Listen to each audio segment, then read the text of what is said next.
So there are lots and lots of things going on in the world which we don't quantify or acknowledge very much, but they're still highly important. Trust would be, an obvious case, for example. Yeah. Okay. Without it, without trust, then any attempt to replicate some sort of civilized economy is pretty much impossible. And yet we don't talk about trust very much, not nearly as much as we talk about GDP.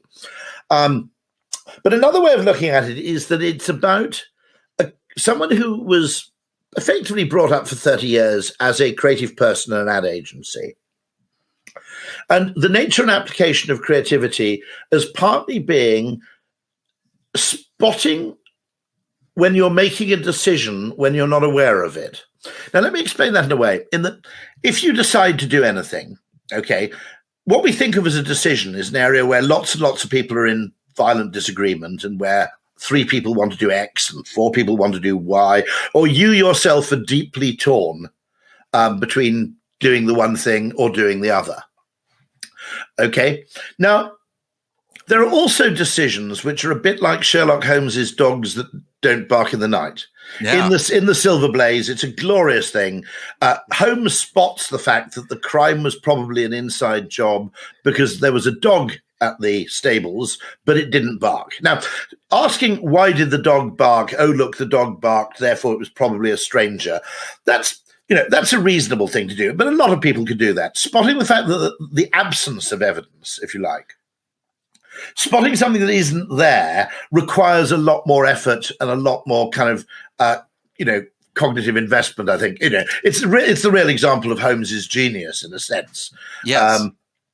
And the interesting thing there is that whenever we decide anything, there are lots and lots of things which we agonize about because we think of them as decisions. But there are also things where we make a decision without even being aware we're making a decision because the answer seems just obvious, intuitive, sensible. Okay.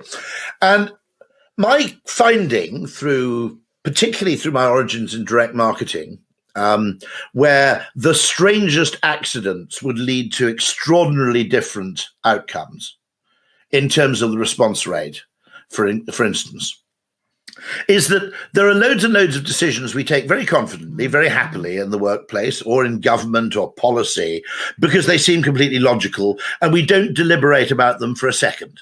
Right. And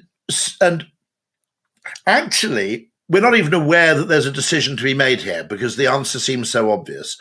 And in fact, there nearly always is what you might call a red hat suggestion that I'll give you a little example of this. I never won this argument, but I still think it's an interesting argument, which is Spotify, you pay so many dollars a month, okay, and you get unlimited music and you can download unlimited volumes of music. And I always said to them, now, okay, they didn't even think of that as a decision because if we can afford to give people unlimited access to music for $15 a month, what could be better than unlimited? And my perverse argument was that maybe 500 albums a month might be better than unlimited. And the argument would be to set a gratuitous and arbitrary limit on how much music you could download, not because you necessarily enforce it, to be honest, but simply because I don't know what unlimited music's worth. It's such a kind of weird, for someone who's grown up with those CDs all over the place, right? Unlimited music. It's like, do you want to buy my unicorn? It's a really weird question. Whereas I always thought, if you said, okay, it's 500 albums a month you can download, then the average punter does the maths and goes, hold on, 500 albums a month is $5,000, right? Okay. That basically I'm getting $60,000 worth of music. That's kind of what Elton probably used to spend on CDs. He would actually go. He would actually go into a music shop and just spend $4,000, $5,000 on CDs. Okay, but I can get Elton's CD collection basically for like $10, $15 a month. Now, my argument was that maybe that would have been a more psychologically potent way of framing the value of Spotify than making it unlimited. Now, we never got to test it. I argued with them. It was too late, to be honest. I mean, But the interesting thing was, I don't think they ever had a big debate about that. Should we make it unlimited or should we make it, 100 a month?